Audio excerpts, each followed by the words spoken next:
సమాజ శ్రేయస్సు కోసం యువతను ఏకం చేస్తూ సేవా కార్యక్రమాల లక్ష్యంగా తెలంగాణ యువజన సంఘాల సమితి అడుగులు వేస్తోంది. స్వామి వివేకానంద స్ఫూర్తితో గ్రామీణ ప్రాంతాల్లో యువజన సంఘాలను బలోపేతం చేయడమే ధ్యేయంగా పటాన్చెరు నియోజకవర్గంలో కీలక నియామకాలు చేపట్టారు. రాష్ట్ర అధ్యక్షులు డాక్టర్ కోన వేణుగోపాలకృష్ణ ఆదేశాల మేరకు ఈ కొత్త బాధ్యతలను అప్పగించారు. తెలంగాణ రాష్ట్ర యువజన సంఘాల సమితి రాష్ట్ర ప్రధాన కార్యదర్శి ప్రముఖ సామాజిక సేవకులు మెట్టు శ్రీధర్ ఈ నియామక పత్రాలను స్వయంగా అందజేశారు. యువత సామాజిక బాధ్యతతో పనిచేయాలని ఈ సందర్భంగా ఆయన పిలుపునిచ్చారు. సంగారెడ్డి జిల్లా ఉపాధ్యక్షుడిగా బొల్లారానికి చెందిన రోహిత్ సింగ్, ముత్తంగి జీహెచ్ఎంసీ డివిజన్ అధ్యక్షుడిగా విఠల్, పటాన్చెరు మండల అధ్యక్షుడిగా శివశంకర్ కొత్తగా బాధ్యతలు స్వీకరించారు. యువత కంకణబద్దులై గ్రామీణ స్థాయి నుంచి సంఘాలను బలోపేతం చేయడం ద్వారా తెలంగాణ రాష్ట్రంలోని యువజన సంఘాలకు ఒక ప్రత్యేక గుర్తింపు తీసుకురావాలని మెట్టు శ్రీధర్ ఆకాంక్షించారు. సమాజంలో గొప్ప పేరు ప్రతిష్టలు సాధించేలా సమిష్టిగా సేవా కార్యక్రమాల్లో పాల్గొనాలని నూతన నాయకులకు సూచించారు. అందరికీ నమస్కారం. నేను మెట్టు శ్రీధర్, యువజన సంఘాల సమితి రాష్ట్ర ప్రధాన కార్యదర్శి.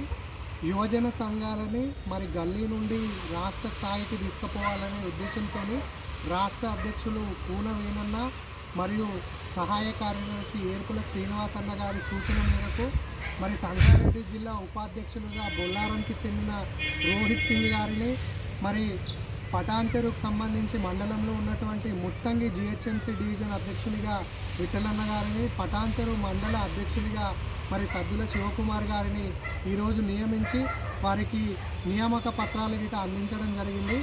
ఆసక్తి కలిగినటువంటి యువతీ యువకులు యువజన సంఘాలలో పనిచేయడానికి ముందుకు రావాలని చెప్పి నేను పిలుపునిస్తూ సెలవు తీసుకుంటున్నాను.